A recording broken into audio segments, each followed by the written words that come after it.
guys. Kumbutan. Malaki. Banat na naman. Ito na yung pambanatan. Kumbutan. Inisin na si Papa maglinis. Si Papa nakakalam paano gawin. Umpisa na ni Papa. Yan o. Laki ng kumbutan.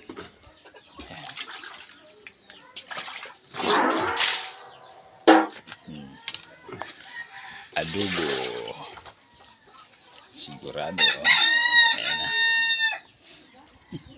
Si Papa ang marunong gumawa. Kaya